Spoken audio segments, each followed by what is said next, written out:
একটা রমজান মাস আল্লাহ দিলেন। নবীজি বলেছেন রমজান মুবারকের মাস আসার সঙ্গে সঙ্গে আল্লাহ রাব্বুল আলামিন তিনি জান্নাতের সমস্ত দরজাগুলি খুলে দেন আর জাহান্নামের সব দরজাগুলি আল্লাহ রাব্বুল আলামিন বন্ধ করে দেন। সুবহানাল্লাহ।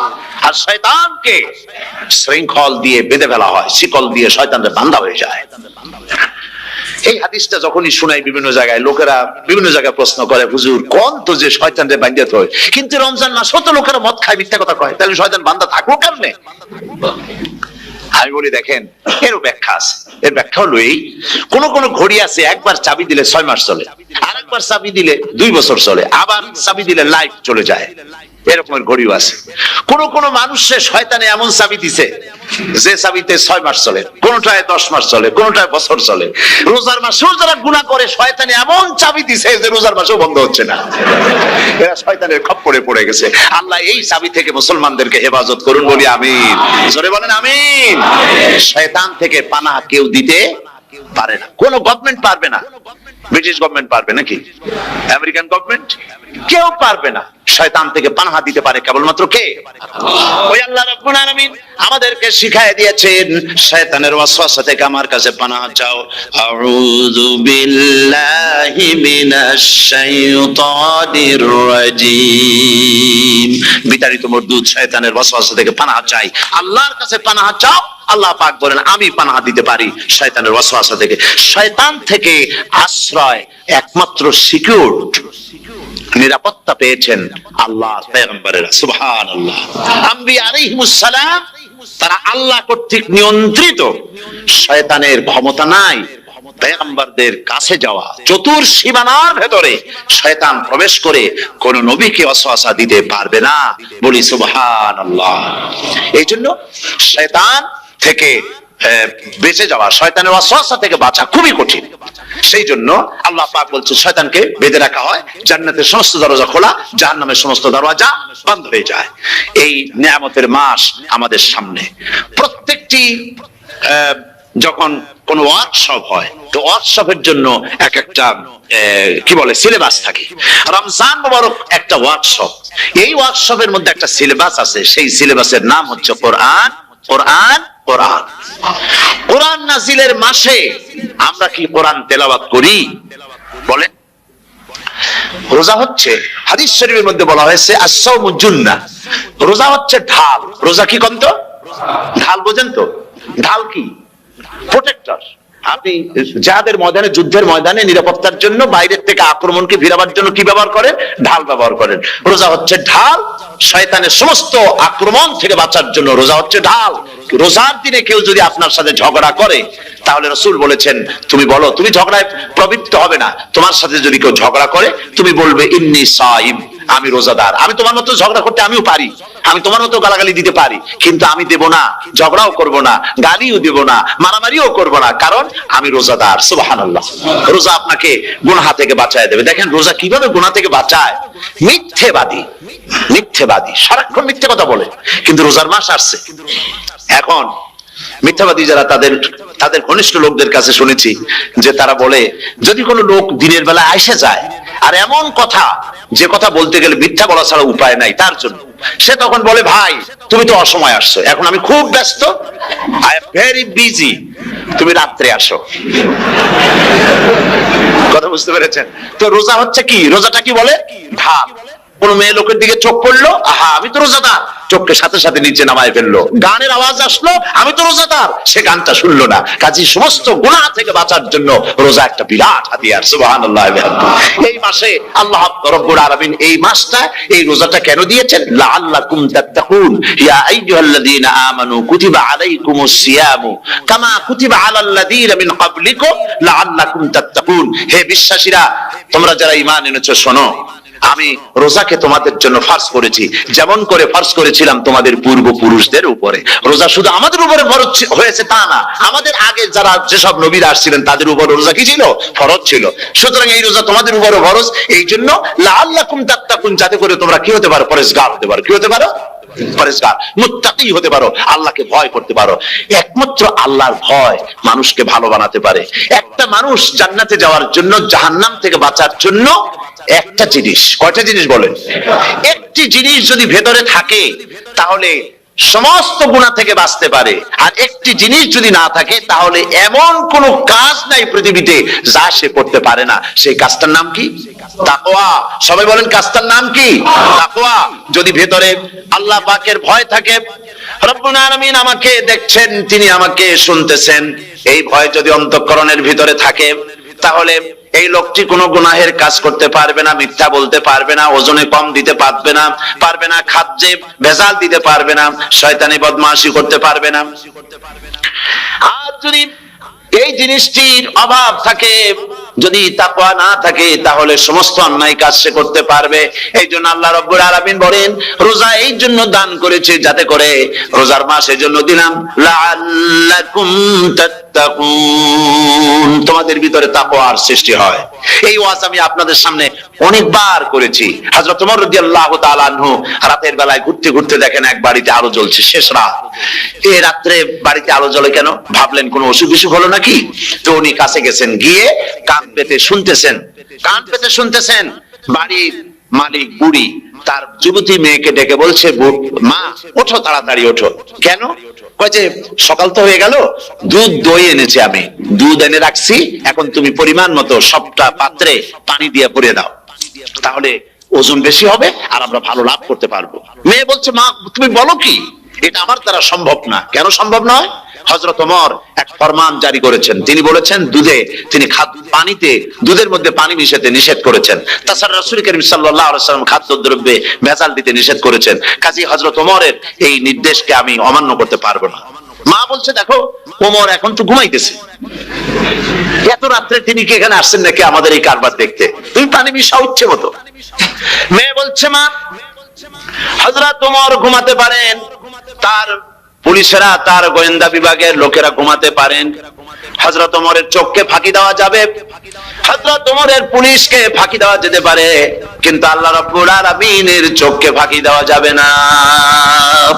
আমার পক্ষে সম্ভব নয়, আমি দুধে পানি মিশাতে পারবো না। হযরত ওমর রাদিয়াল্লাহু তাআলা চলে গেলেন, গিয়ে তার ছেলেকে ডেকে বললেন, ছেলে আমি তো এখন বুড়া হয়ে গেছি, আমার বিয়ের বয়স নাই, আমি একটা মেয়ের খোঁজ নিয়ে আসছি, যদি আমার বয়স থাকতো এই মেয়েটার আমি বিয়ে করতাম। সুবহানাল্লাহ, সুবহানাল্লাহ। এই মেয়েটা তুমি খোঁজ নাও, যদি বিয়ে না হয়ে থাকে তুমি প্রস্তাব দাও বিবাহের। কি সৌন্দর্য তিনি দেখলেন মেয়েটার মধ্যে, স্বাস্থ্য, রূপ, যৌবন, কি দেখলেন? তাকওয়া। জোরে বলেন না, কি দেখলেন? তাকওয়া।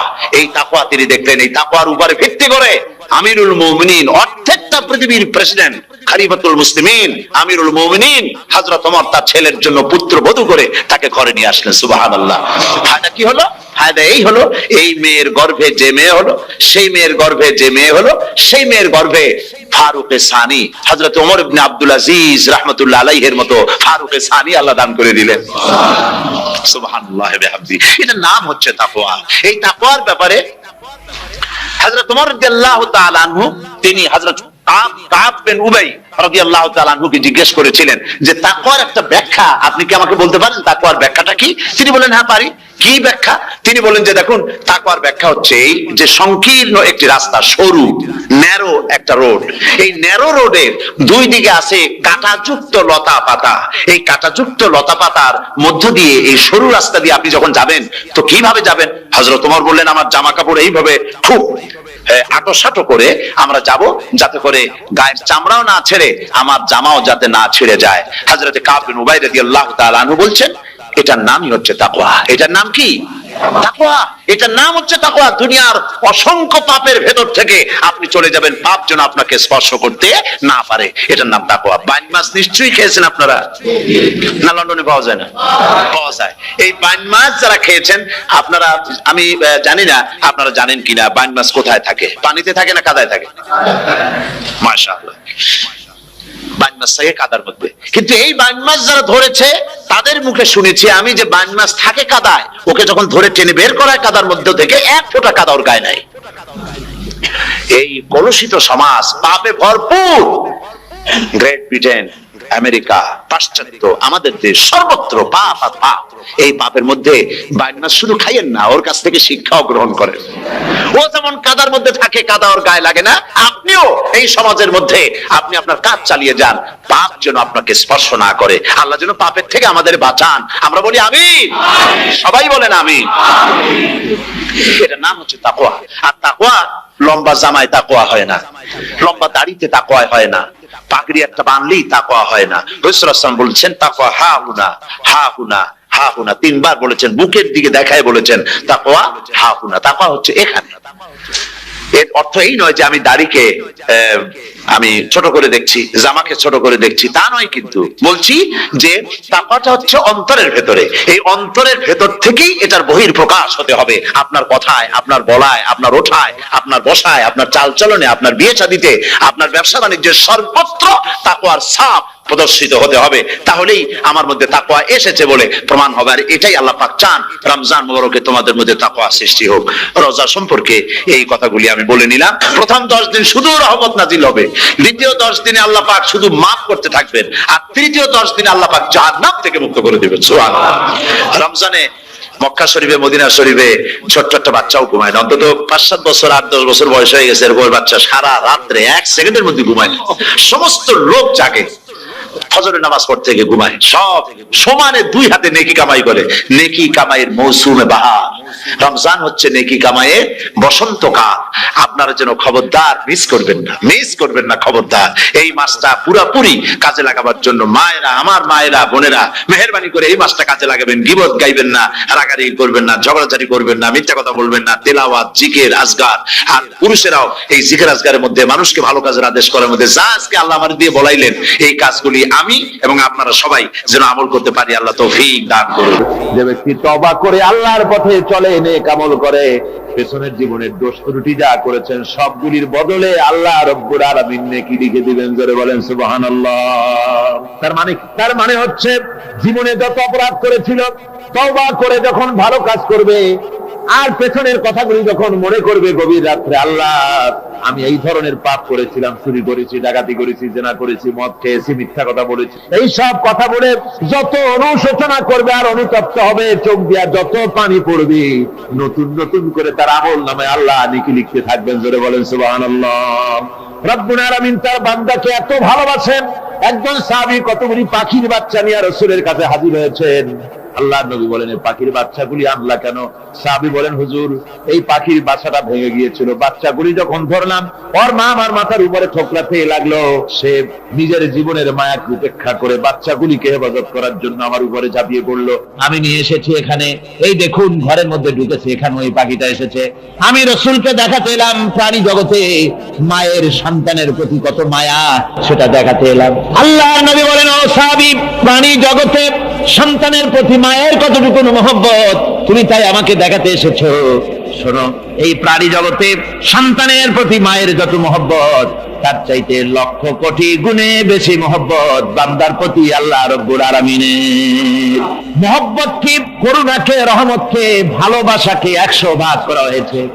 100 ভাগ করে 99 ভাগ আল্লাহ নিজের কাছে রেখেছেন, আর একটা ভাগ তামাম পৃথিবীর প্রাণী জগতে আল্লাহ ছড়াই দিয়েছেন। একটা ভাগ দিয়েছেন সারা দুনিয়ার প্রাণী জগৎ। সেই একটা ভাগে এই শত সহস্র কোটি প্রাণীর মধ্যে যেটুকুন আমরা পাইছি, এতটুকুন মহব্বতে সন্তানের জন্য কলিজায়, সন্তানের কোনো অকল্যাণ হলে কলিজায় পানি থাকে না, সন্তানের কোনো অসুবিধা হলে বা মা বাপের কষ্ট হলে বা কারো কোনো কষ্ট হলে আমরা এই ধরনের আমাদের অবস্থা সৃষ্টি হয়ে যায়। 1 ভাগ তামাম পৃথিবীর সমস্ত প্রাণী জগতে ছড়ায় দেওয়ার পর আমাদের অবস্থা যদি এই হয়, তাহলে 99 ভাগ রহমত যার কাছে, বান্দার প্রতি তার মহব্বত কতখানি।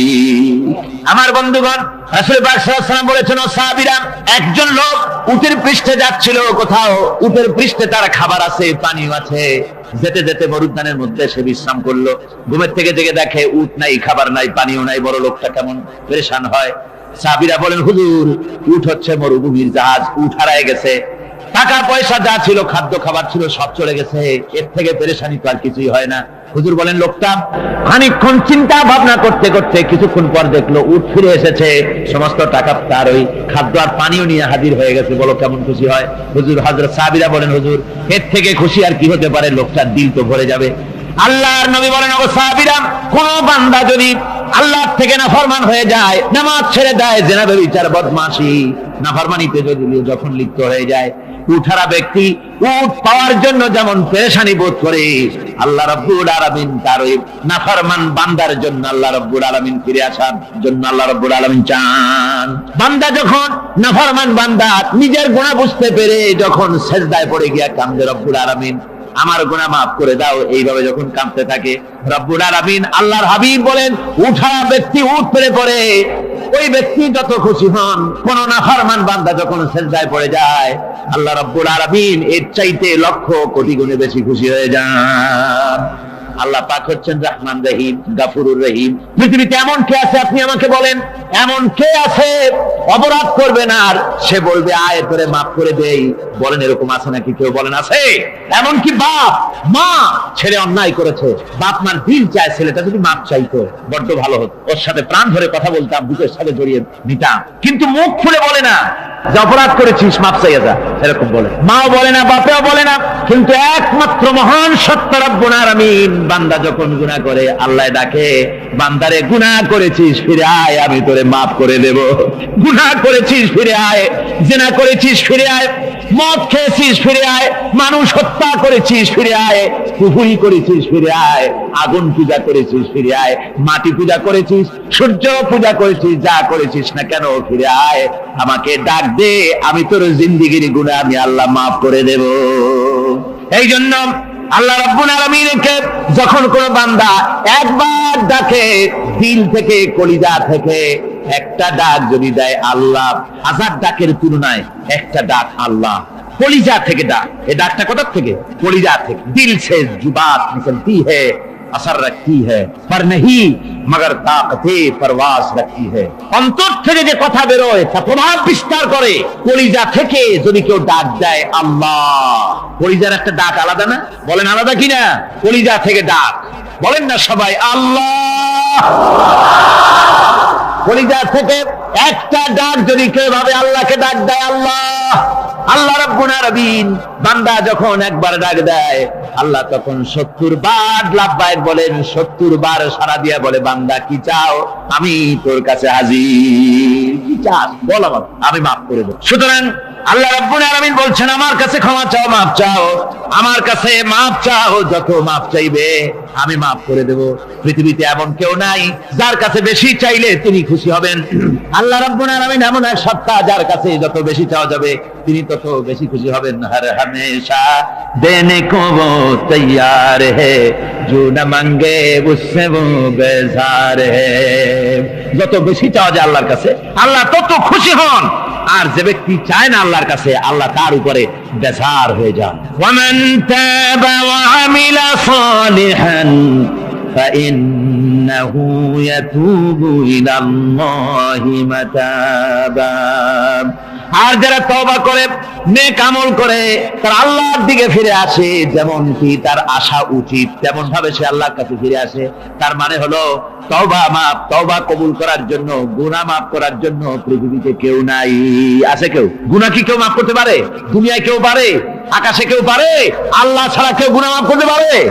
যদি মানুষ তওবা করে, রব্বুল আলামিন বলেন সে এমন ভাবে তওবা করে আল্লাহর কাছে ফিরে এসেছে যেখানেই তার আসা উচিত, এই জায়গা ছাড়া আর তার কোনো যাওয়ার জায়গা নাই। সুতরাং সে জায়গা মতো এসেছে, অনুতপ্ত এবং অনুশোচনা করেছে। আল্লাহ পাক এ ধরনের অনুতপ্তকারী, অনুশোচনাকারীকে রব্বুল আলামিন ক্ষমা করে দিয়ে থাকেন। ওয়াল্লাযীনা লা ইয়াশহাদুনা আয-যুর ওয়া ইযা মাররু বিল-লাগবি মাররু কিরামা। আর যারা মিথ্যার সাক্ষ্য হয় না, রহমানের বান্দা তারা যারা মিথ্যার সাক্ষ্য হয় না, এরা হচ্ছে ষষ্ঠ বৈশিষ্ট্য।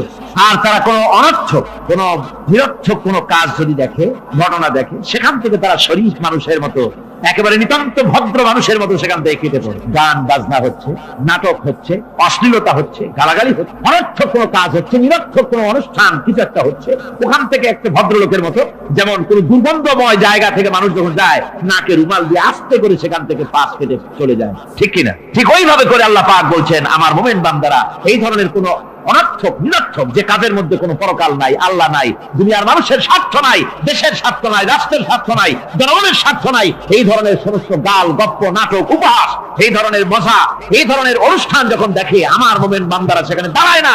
ময়লার কাছ থেকে নাকে রুমাল দিয়ে মানুষ যেমন চলে যায়, এই লোকটি তখন অত্যন্ত ভদ্রের মতো আস্তে করে পাশ কেটে বেরিয়ে যায়। والذين إذا ذكروا بآيات ربهم لم يخروا عليها صما وعميانا।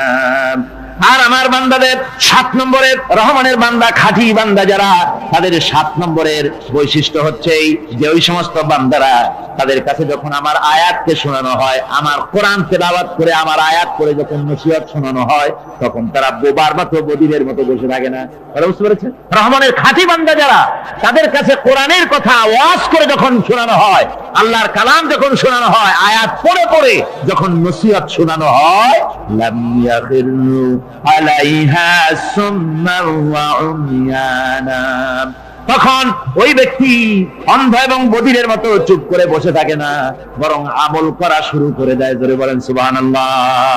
যখন সে জানলো যে এগুলি হলো আল্লাহর বিরোধী কাজ, এগুলি আল্লাহর কাজ, আল্লাহ রাসূলের কাজ, তখন তা পালন করা শুরু করে দেয়। এই 5 দিন ধরে কোরআনের যে কথাগুলি হলো, এই কথাগুলি শোনার পর আপনারা কি বসে থাকবেন? বসে থাকবেন? যারা বসে থাকবে এইগুলি শোনার পরে আল্লাহ তাদেরকে বলেছেন এরা হলো অন্ধ, এরা হলো বধির, এরা হলো বোবা। আমরা আল্লাহর এই যে কথা, আমরা কি অন্ধ আর বধির আর বোবা হবো নাকি? আমরা হবো না? আমরা অন্ধ নয়, বধির নয়, বোবা নই, বরং আল্লাহ যা বলেছেন, যা শুনলাম সামি'না ওয়া আতানা, এই 5 দিন ধরে যা শুনলাম আল্লাহর কথা, কার কথা শুনলাম? আর সমস্ত কথা আমরা আমল করব। জোরে কোন আমিন। আল্লাহ যেন কবুল করেন। জোরে কোন আমিন। আমল করা কি?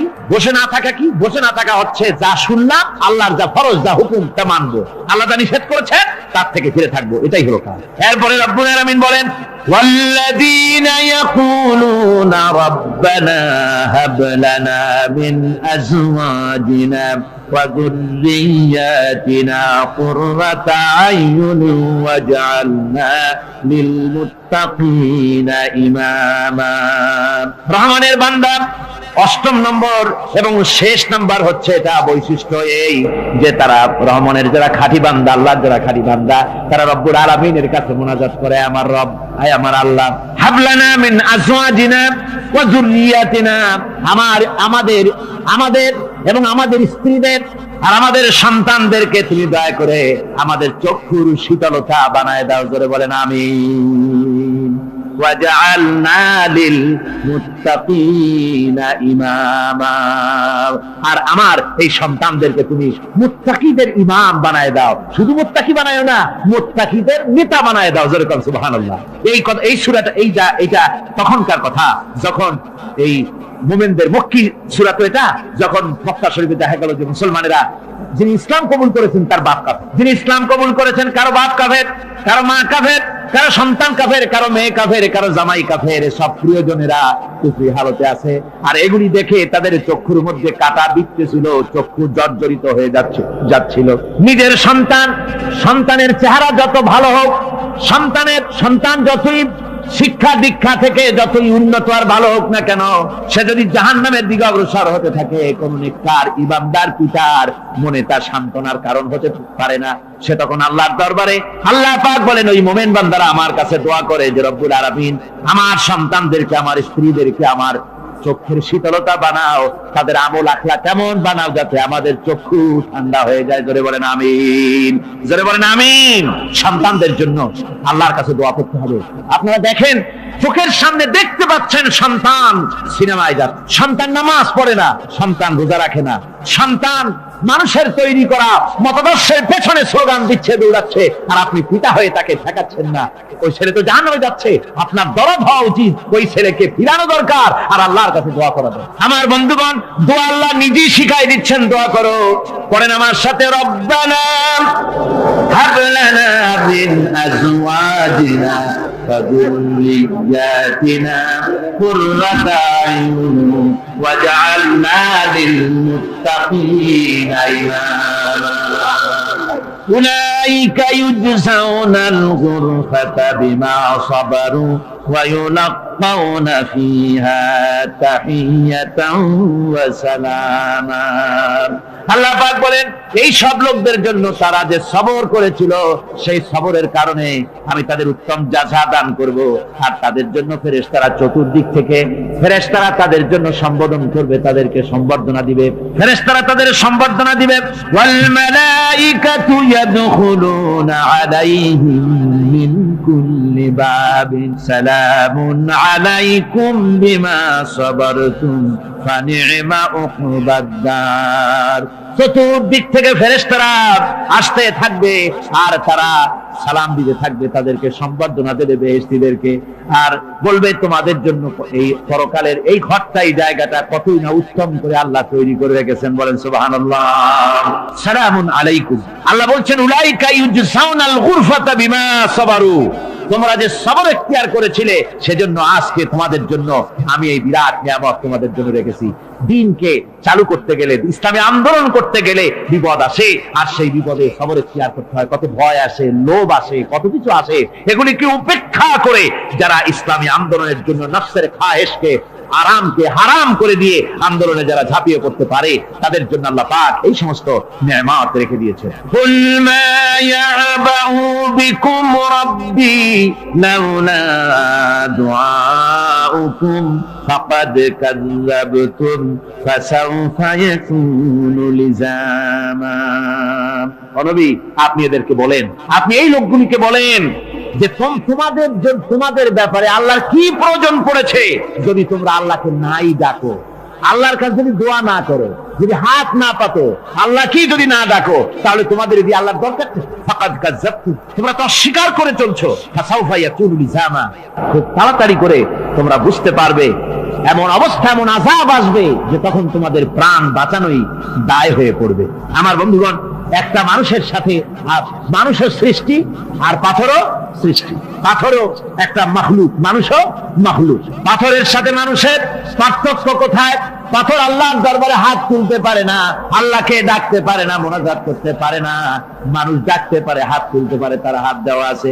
মানুষ হয়ে যদি আল্লাহর দরবারে হাত তুলতে না পারলেন, চোখের পানি যদি না ফেলতে পারলেন, আল্লাহ পাক বলছেন, ও নবী বলে দেন, আপনি বলুন তোমাদের দিয়ে কি প্রয়োজন আল্লাহর?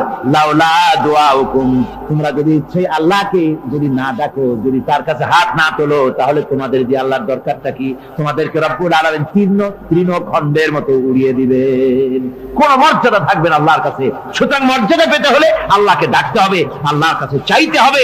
এভাবে করে আল্লাহ পাক তার বান্দাদেরকে নির্দেশ করছেন। আমার বন্ধুগণ, এই মোট 8টি বৈশিষ্ট্য ইসলামের আপনার মুমিন বান্দাদের জন্য, রহমানের খাঁটি বান্দাদের জন্য এই 8টি বৈশিষ্ট্য আল্লাহ পাক দান করেছেন। এই 8টি বৈশিষ্ট্য যেন আল্লাহ পাক আমাদের মধ্যে দান করে দেন। জোরে বলেন আমিন, আরো জোরে বলেন আমিন। 8টি বৈশিষ্ট্যের জন্য আল্লাহ পাক বেহেশত রেখেছেন। 8টি বেহেশত কয়টি? এই 8টি বেহেশতের দরওয়াজা আল্লাহ যেন আমাদের জন্য কিয়ামতে খুলে দেন। জোরে কোন আমিন।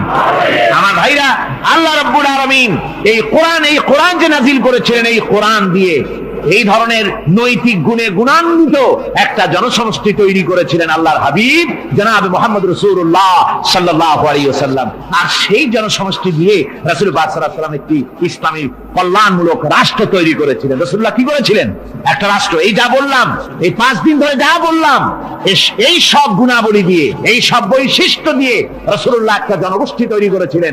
সেই জনগোষ্ঠী নিয়ে মক্কি জিন্দেগি থেকে রাসূলুল্লাহ মদিনায় আসতেন। আর মদিনায় এসে রাসূলুল্লাহ এখন রাষ্ট্রপ্রধান হয়ে গেলেন। কি হয়ে গেলেন? রাষ্ট্রপ্রধান, প্রেসিডেন্ট হয়ে গেলেন। রাসূলুল্লাহ আজকে প্রেসিডেন্ট, রাষ্ট্র হলো। আর কোরআন দিলেন সংবিধান হিসাবে, শাসনতন্ত্র হিসাবে। আল্লাহর নবী বললেন, আজকে আমি দেশবাসীকে এমন একটা কনস্টিটিউশন, এমন একটি সংবিধান দেশবাসীকে আমি দিলাম, যেই সংবিধানের বদৌলতে সমাজে আর চুরি থাকবে না, ডাকাতি থাকবে না, জেনা থাকবে না, ব্যভিচার থাকবে না। এর বদৌলতে মানুষ এখন দরজা খুলে ঘুমাতে পারবে, আর কোনো অশান্তি থাকবে না, চুরি হবে না, ডাকাতি হবে না, নারী ধর্ষণ হবে না, হত্যা হবে না, আরামের জমিন হয়ে যাবে, আর মানুষ শান্তিতে বসবাস করতে পারবে। হুজুর বললেন, খায়রুল কুরুনি কারনি, সর্বশ্রেষ্ঠ যুগ হচ্ছে আমার যুগ। আমার বন্ধুগণ, কোরআনের সমাজই ছিল পৃথিবীর সর্বশ্রেষ্ঠ সমাজ। সেই সমাজ ব্যবস্থাকে আমরা ভুলে গিয়েছি। আজকে সমাজতন্ত্র ব্যর্থ হলো কেন? কমিউনিজম ব্যর্থ হলো কেন? ব্যর্থ হওয়ার একমাত্র কারণ হলো তারা মানুষকে খেতে দিতে পারে নাই, পড়তে দিতে পারে নাই। পুঁজিবাদও ব্যর্থ, সমাজতন্ত্র ব্যর্থ। আসলে ওরা বলেছে আমরা সবাইকে সমান করে দেব, খাইতে দেব, পড়তে দেব, কাপড় দেব, চোপড় দেব, ওষুধ দেব, তোমাদের মৌলিক অধিকার, মৌলিক প্রয়োজন মিটাবো, এগুলি সব তারা বলেছে। কিন্তু মৌলিক প্রয়োজন মিটাতে পারে নাই। 70 বছর জুড়ে পারল না, বিদায় হয়ে গিয়েছে। মৌলিক প্রয়োজন মিটাতে পারে শুধুমাত্র কোরআন। কে মিটাতে পারে? জোরে বলেন, কে পারে?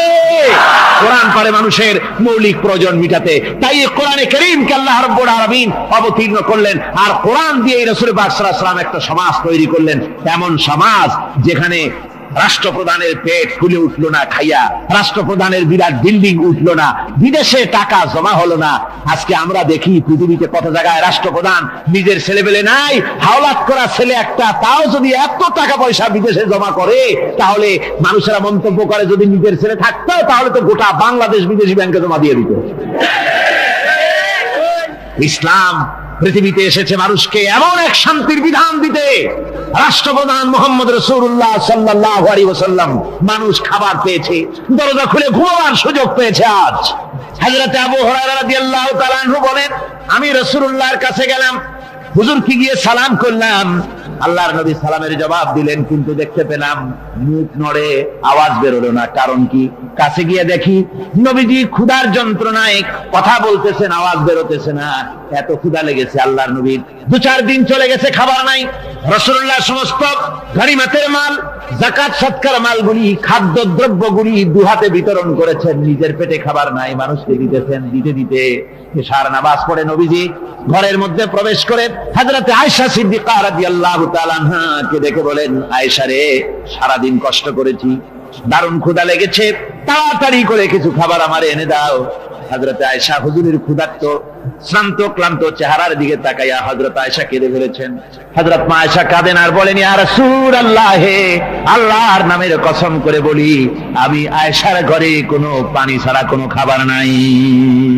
এই ছিল রাসূলের আদর্শ। আল্লাহ পাক বলেন, বান্দা যখন আমাকে ডাকে, আমি বান্দার একদম নিকটে, তার ঘাড়ের চাইতেও নিকটে। ওয়া নাহানু আকরাবু ইলাইহি মিন হাবলিল ওয়ারিদ। আমি আমার বান্দার সারা যে রগের উপরে তার মাথা, এর থেকেও আমি আমার বান্দার বেশি নিকটে। সুবহানাল্লাহ পড়ে। আমি তোমার কাছে, আমার কাছে মাপ চাও, যত বড় গোনাহ হোক। ওয়াকালা রাব্বুকুম উদউনি আস্তাজিব লাকুম। তোমার প্রভু তোমাকে ডেকে বলেছে, আমাকে ডাকো, আমি মাফ করে দেব। সুবহানাল্লাহ। কত বড় কথা! আমাকে ডাকো, নিরাশ হয়েও না, হতাশ হয়েও না। আল্লাহর গজব বেশি না রহমত বেশি? আল্লাহর রহমত বেশি। হাদিসে কুদসির ভিতরে এসেছে, আল্লাহ পাক বলেছেন, কোন বান্দা যদি আমার দিকে 1 বিঘত অগ্রসর হয়, আমার রহমত তার দিকে 1 হাত এগিয়ে যায়। কোন বান্দা যদি আমার দিকে হেঁটে আসে, আমার রহমত তার দিকে দৌড়ে যায়। বান্দা যখন আল্লাহর দরবারে 2 হাত উঁচু করে চোখের পানি ফেলে দেয়, মুসলিম শরীফের হাদিসের ভিতরে এসেছে, গভীর রাত্রে, রাতের 3য় অংশে আল্লাহ রাব্বুল আলামিন প্রথম আকাশে আসেন আর ডেকে বলেন, পৃথিবীতে আছো নাকি কেউ গুনাহ করে জীবন বরবাদ করে দিয়েছো, আমার কাছে মাপ চাও। ঋণগ্রস্ত আছো, অসুস্থ আছো, অপমানিত আছো, কে আছো মাজলুম, আমাকে ডাকো, আমার কাছে বলো, আমি ডাকে সারা দেব, জীবনের আশা পূরণ করে দেব। ওই সময় যেই সমস্ত লোকেরা কাঁদে তাহাজ্জুদের নামাজ পড়ে, আল্লাহ জিজ্ঞেস করেন ফেরেশতারা, অমুক অমুক দেশ অমুক অমুক বান্দারা কাঁদে কেন? ফেরেশতারা বলে, রব্বুল আলামিন তুমি তো ভালো করে জানো। আল্লাহ বলেন, জানি, তবুও তোমাদের মুখে শুনতে চাই। তারা বলে, রব্বুল আলামিন তোমার এই বান্দা গুনাহ করেছি, গুনার জন্য মাফ চায়, জাহান্নাম থেকে বাঁচতে চায়। আল্লাহ পাক বলেন, ফেরেশতারা আমার এই বান্দারা আমারে দেখেছে নাকি? বলে, দেখে নাই। বলে, আমার দোজখ দেখেছে নাকি? বলে, না, তাও দেখে নাই। আমার বেহেশত দেখেছে নাকি? বলে, না, তাও দেখে নাই। আল্লাহ পাক বলেন, ফেরেশতারা সাক্ষী থাকো, ওরা আমাকে দেখে নাই, আমার বেহেশত দোজখ কিছুই দেখে নাই, শুধুমাত্র আমার নবীর কথা, আমার কোরআনের কথা বিশ্বাস করে আরামের ঘুমকে হারাম করে যেভাবে তারা কাঁদতেছে, সাক্ষী থেকে যাও ফেরেশতারা, আমার রহমতের দরিয়ায় জোশ মেরেছে, আমার ওই ক্রন্দনরত বান্দাগুলিকে আমি আল্লাহ মাফ করে দিলাম। সুতরাং মুমিন বান্দা যারা, আল্লাহর মুমিন বান্দা যারা, এই ইমানের কোয়ালিটি এটাও হতাশায় নিরাশায় ভেঙে পড়বে না। গুনাহ তো মানুষই করে, গুনাহ হয়ে গেছে মাপ চাও। তোমার গুনাহ কদ্দুর? তোমার গুনাহ যদি হয় পাহাড় সমান, আল্লাহর রহমত আকাশ সমান।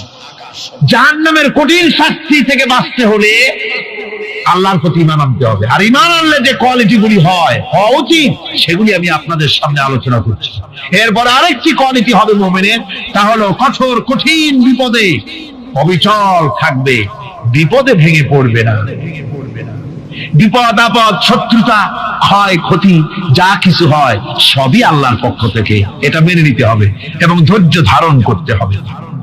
বিপদ মুসিবত শুধু উম্মতের জন্য নয়, দুনিয়ার সমস্ত নবীদের বিপদ এসেছে, হয় নাই? নবীদের বিপদ আসে নাই? কোরআনে কারীম থেকে শুনুন, আল্লাহ রাব্বুল আলামিন বলেন, ওয়া কাযালিকা জাআলনা লিকুল্লি নাবিয়্যিন আদুওয়াম মিনাল মুজরিমিন। আল্লাহ পাক বলেন, এমনি করে আমি সকল নবীদের শত্রু বানিয়ে দিয়েছি সব পাপিষ্ঠ আর অপরাধ প্রবণ লোকদেরকে। প্রত্যেক যুগে নবীদের শত্রু ছিল, প্রত্যেক যুগে নবীদের কি ছিল? শত্রু ছিল। সে শত্রু কারা ছিল? আল্লাহ পাক বলছেন নবীদের শত্রু ছিল পাপিষ্ঠ আর অপরাধ প্রবণ লোক, এরাই ছিল নবীদের দুশমন। রাসূলগণের অবস্থা যদি এই হয়, তাহলে তার উম্মত, ওই দিনের ধারক বাহক যারা, তাদের বুঝি বিপদ আপদ হবে না? নাকি হবে কিনা? তো ইসলামের বিরোধিতা যারা করে, কোরআনের পরিভাষায় বলা হয়েছে ইসলামের দুশমন, নবীদের দুশমন। দুনিয়ার সব পাপিষ্ঠ আর অপরাধ প্রবণ লোকেরাই ইসলামের দুশমন হয়, নবীদের দুশমন হয়। আজও দেখেন, আজও তাকিয়ে দেখেন, ইসলামী আন্দোলনের বিরোধিতা যারা করে তারা পাপিষ্ঠ চরিত্রের কিনা তাকায় দেখেন, খুঁজে দেখেন, সর্বত্র খুঁজে দেখুন, খুঁজে দেখুন। যারা ইসলামী আন্দোলনের বিরোধিতা করে, যারা ইসলামকে মিটিয়ে দেওয়ার চেষ্টা করতেছে, যারা ইসলামকে মৌলবাদ বলে, ইসলামকে সাম্প্রদায়িক বলে, কোরআনে কারীমের কথা কত স্পষ্ট যে নবীদের দুশমন হয়, ইসলামের দুশমন হয় মুজরিম লোকেরা, অপরাধ প্রবণ আর পাপিষ্ঠ লোকেরা। আজও আমরা দেখতে পাই এই শ্রেণীর লোকেরা পাপিষ্ঠ এবং সবচাইতে সমাজের নিকৃষ্ট ধরনের চরিত্রহীন লোক। নামাজ নাই। আপনি খুঁজে দেখেন ইসলামী আন্দোলনের বিরোধিতা যারা করছে, যারা নেতৃত্ব দিচ্ছে, নামাজ নাই, রোজা নাই, চরিত্র নাই, হজ নাই, যাকাত নাই, মদ, জুয়া, জেনা, ব্যভিচার ইত্যাদিতে লিপ্ত। চেহারা দেখলে ছেলেপেলেরা 2 গ্লাস পানি খায় ভস্ম যায়। কথা ঠিক কিনা কয়? এই হলো অবস্থা। মারে কেন? মুমিনদেরকে, পয়গম্বরদেরকে, সাহাবীদেরকে এবং ঈমানদারদেরকে মারে কেন? তার কারণ হচ্ছে আল্লাহ রাব্বুল আলামিন বলেছেন, ওয়া মা নাকামু মিনহুম ইল্লা আইয়ুমিনু বিল্লাহিল আজিজিল হামিদ। কাফিররা ঈমানদার লোকদেরকে অন্য কোন অপরাধী নির্যাতন চালায় না, নির্যাতন চালায় শুধু এই কারণে যেহেতু মুমিন লোকেরা পরাক্রমশালী, আল্লাহ রাব্বুল আলামিনের দ্বীনকে কায়েম করতে চায়, তার উপরে ঈমান এনেছে, এই কারণেই তারা মারে। ঠিক কিনা কর? যুগে যুগে নবীদের উপরে, সাহাবীদের উপরে যে অত্যাচার হয়েছে, সেই অত্যাচার এই কারণেই হয়েছে, অন্য কোনো কারণে নয়। এই কঠিন বিপদে অবিচলতা এবং ধৈর্যের দৃষ্টান্ত নবীগণ পেশ করেছেন পৃথিবীর বুকে। আমরা দেখেছি ইব্রাহিম আলাইহিস সালামকে আগুনে ফালানো হয়েছে, আছে না কোরআন শরীফে? আমি কিন্তু গল্প করতেছি না, সব কোরআনের কথা। কিসের কথা? ইব্রাহিম আলাইহিস সালামকে আগুনে ফালানো হচ্ছে। অপরাধ কি? অপরাধ হচ্ছে হযরত ইব্রাহিম আলাইহিস সালাম দাওয়াত দিয়েছেন, লা ইলাহা ইল্লাল্লাহ। জোরে পড়েন, লা ইলাহা ইল্লাল্লাহ, লা ইলাহা, লা ইলাহা ইল্লাল্লাহ মুহাম্মাদুর। আজিও কোথাও হয় বিদ্যমান করতে পারেন অগ্নিকুণ্ডে খুবসুরত এক গুলিস্তান। আজও যদি আগুনের ভিতরে কোন নমরুদ, কোন ইব্রাহিমকে যদি ফেলে দেয়, আল্লাহ রাব্বুল আলামিন আজও আগুনকে ফুলের বাগান বানায়া দিবেন। সুবহানাল্লাহ। ভয় পাওয়ার কারণ নাই, চিন্তা করার কোনো কারণ নাই। আমার বন্ধুগণ, হযরতে হুদ আলাইহিস সালামকে যখন সমাজের লোকেরা, রাষ্ট্রের লোকেরা ঘিরে ফেলে দিল, সমাজ শক্তি, রাষ্ট্র শক্তি যখন তাকে ঘিরে ফেলে দিল, ষড়যন্ত্রের পাহাড় তুলে দিল, তারে মেরে ফেলে দিবে, হযরত হুদ দেশ থেকে তা পালায় গেলেন না, ভয় পেলেন না। হযরতে হুদ আলাইহিস সালাম বললেন, কোরআনে কারীমে হযরত হুদের কথা কোট করা হলো, ফাকিদুনি জামিআন সুম্মা লা তুনজিরুন। সম্মিলিতভাবে ষড়যন্ত্র করো আমার বিরুদ্ধে, সবাই মিলে ষড়যন্ত্র করো, সুম্মা লা তুনজিরুন, আর আমাকে এতটুকু অবকাশ তোমরা দিও না। ইন্নী তাওয়াক্কালতু আলাল্লাহি রাব্বি ওয়া রাব্বিকুম, আমি ভরসা করেছি সেই আল্লাহর উপরে, যার কুদরতি হাতের ভেতরে, যিনি আমাদের রব, তোমাদেরও রব, আর যার কুদরতি হাতের ভিতরে তামাম পৃথিবীর জানগুলি যার হাতে, সে আল্লাহর উপরে ভরসা করেছি। ষড়যন্ত্র যদ্দূর আছে করতে থাকো, আমি ষড়যন্ত্র পরোয়া করি না। সুবহানাল্লাহ। এটাই হলো মুমিনের কোয়ালিটি। শুধু ঈমান, লা ইলাহা ইল্লাল্লাহ মুহাম্মাদুর রাসূলুল্লাহ, গরু গোশত খাই, আর রবিউল মাস আসতে পরে ইয়া নবী সালাম আলাইকা, ইয়া রাসূল সালাম আলাইকা, তারপরে গরম গরম জিলাপি আর রসগোল্লা খাইলাম খুব বেশি করে, এর নাম মুমিন নয়। মুমিন হচ্ছে তার চলায় ফেরায়, ওঠায় বসায় সাহসিকতার এক আন্দাজ তৈরি হবে সে। আমার ভাইয়েরা, বিপদে অবিচলতা আমাদেরকে পয়গম্বরেরা শিক্ষা দান করেছেন। আমরা দেখতে পেয়েছি বিশ্বনবী জনাবে মুহাম্মদুর রাসূলুল্লাহ সাল্লাল্লাহু আলাইহি ওয়াসাল্লাম হিজরতের রাত, কাফেররা চতুর্দিকে দাঁড়ানো, হযরত জিবরাইল এসে বলেন, ইয়া রাসূলুল্লাহ, হে কাফেররা চতুর্দিকে ঘিরে দাঁড়িয়েছে, গভীর রাত, এখন হাতে তাদের তরবারি, সকাল হলে পরেই তারা আপনাকে মেরে ফেলে দিবে, তাড়াতাড়ি ওঠেন, মদিনার দিকে চলে যান। আল্লাহ নবী ঘুমের থেকে জেগে হযরত আলীকে ডেকে বলেন, আলী, আল্লাহ অর্ডার করেছেন আমি মদিনায় চললাম, আমার বিছানার পরে আমার চাদর গায়ে দিয়ে শুয়ে থাকো। হযরত আলী বলেন, আল্লাহর হাবিব, আপনার চাদর গায়ে দিয়ে ঘুমিয়ে থাকবো, সকালবেলায় কাফির বেঈমানেরা আপনার বিছানার পরে আপনার চাদর গায়ে দেওয়া অবস্থায় আমি আলীকে তারা মুহাম্মদ মনে করবে, আর আমি আলীকে নবী মনে করে তারা তাদের তরবারি দিয়া কেটে কেটে টুকরা টুকরা করে আবার বিদায় করে দেবে দুনিয়া থেকে। এতটুকু পরোয়া করি না, বরং আমার দিলের মধ্যে এটাই তৃপ্তি থাকবে যে আমি আলী জীবনের বিনিময় আল্লাহর হাবিব দুনিয়ায় বেঁচে আছেন। যে ব্যক্তি বিদ্রোহ করেছে এবং দুনিয়ার জীবনকে অগ্রাধিকার দিয়েছে, তার জায়গা হচ্ছে জাহান্নাম। জোরে বলেন নাউজুবিল্লাহ। যে ব্যক্তি আল্লাহর সঙ্গে বিদ্রোহ করেছে আর পরকালের জন্য পাথর জোগাড় করে নাই, দুনিয়াকে অগ্রাধিকার দিল, পরকালকে ভুলে গেল, তার জায়গা হলো জাহান্নাম।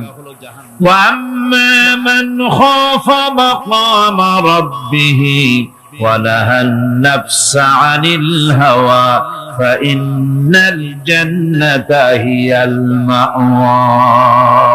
আর যে ব্যক্তি আপন প্রভুর সামনে উপস্থিত হওয়াকে ভয় করেছে এবং আপন প্রবৃত্তিকে লালসা মুক্ত করেছে, লালসার হাত থেকে রক্ষা করেছে, আল্লাহ রাব্বুল আলামিন কিয়ামতের দিন তার জন্য রেখে দিয়েছেন জান্নাত। তার জন্য কোন জায়গা?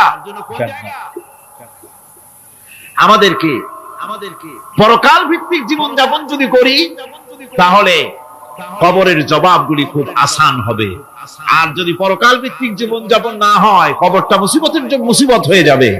হযরত ওসমান রাদিয়াল্লাহু তাআলা আনহু কবরের কাছে গিয়ে খুব কাঁদতেন।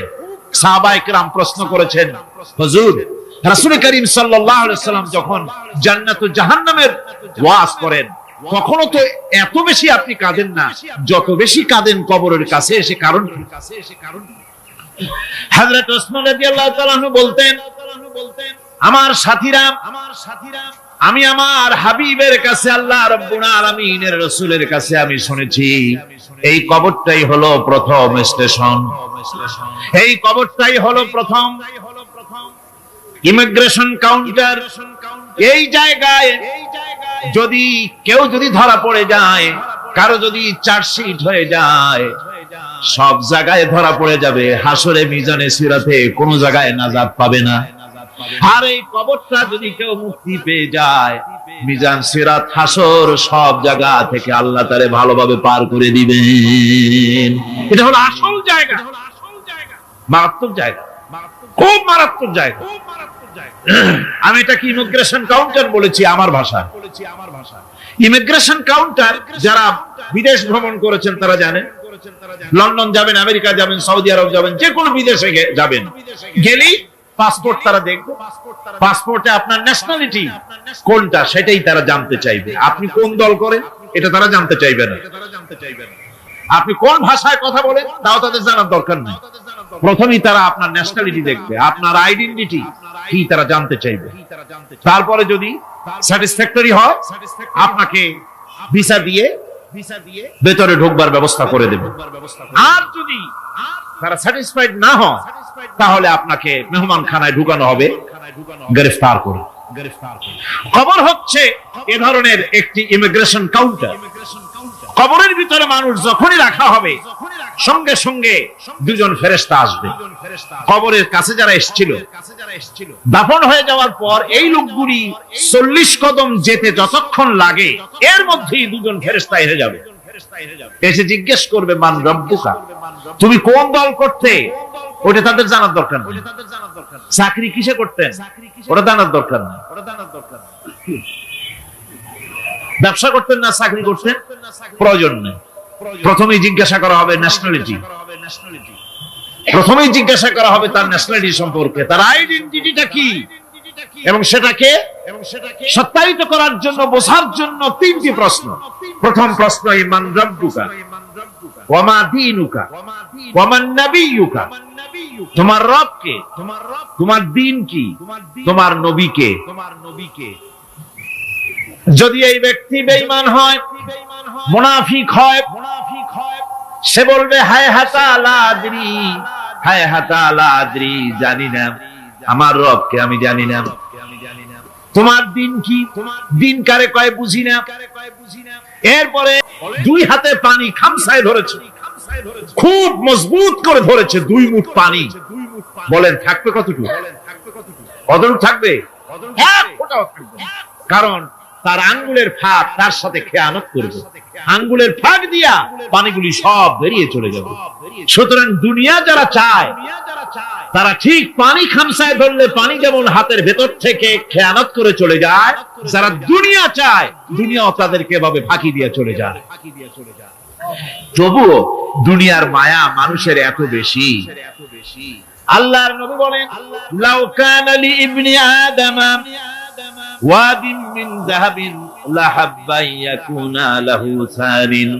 এই পৃথিবীতে যদি কাউকে একটা মাঠ ভরে যদি সোনা দেওয়া যায়, লোকটা বলবে রব্বুল আলামিন, আমি যদি আরেকটা মাঠ এরকম সোনা ভরা পেতাম। দ্বিতীয় আরেকটা মাঠ দেওয়া হলে আবার বলবে যদি তৃতীয় আরেকটা মাঠ সোনা ভরে যদি পেতাম। নবীজি বলেন, ওয়ালা ইয়ামলাউ জাওফু ইবনু আদামা ইল্লা তুরাব। মানুষের পেট 3.5 হাত মাটি ছাড়া, কবরের মাটি ছাড়া মানুষের পেট ভরবে না। আরো চাই, আরো চাই, চাওয়ার কোনো শেষ নাই।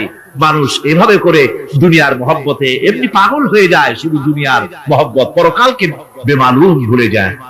আমি কিন্তু এই কথা বুঝাতে চাই নাই যে পরকালের মহব্বতে, পরকালের ভয়তে বা পরকালের জন্য দুনিয়া আপনি বাজার ঘাট, বেচা কিনা, ব্যবসা বাণিজ্য সবকিছু ভুলে যান, না তা নয়। ভুল বোঝার কোনো কারণ নাই। পরকালকে অগ্রাধিকার দিতে হবে, মানে দুনিয়াটা চিরস্থায়ী জায়গা নয়। চিরস্থায়ী হচ্ছে কোনটা? আখিরাত। চিল্লা এখন কোনটা? সুতরাং এখানে যা করতে হবে, আখিরাতের জবাবদিহিমূলক জীবন যাপন করতে হবে। আপনি ব্যবসা করবেন, ওজনে কম দিতে পারবেন না, আপনি খাদ্যে ভেজাল দিতে পারবেন না, চুরি করতে পারবেন না, ডাকাতি করতে পারবেন না, জেনা করতে পারবেন না, বদমাশি করতে পারবেন না, মদ খেতে পারবেন না, সন্ত্রাসী হতে পারবেন না, হাইজ্যাকার হতে পারবেন না, চাঁদাবাজ হতে পারবেন না, মুনাফাখোর হতে পারবেন না, আপনি চোরা কারবারি হতে পারবেন না, ঘুষখোর হতে পারবেন না, সুদখোর হতে পারবেন না। এই সব কাজ পরকালকে বিশ্বাস করলেই এ সমস্ত কাজ থেকে মানুষ বিরত থাকতে পারে। কথা ঠিক কিনা? এটাই হচ্ছে। সুতরাং এই পৃথিবী থাকবে না, এটা কি চিরকাল থাকবে? না, এর একটা পরিসমাপ্তি ঘটবে।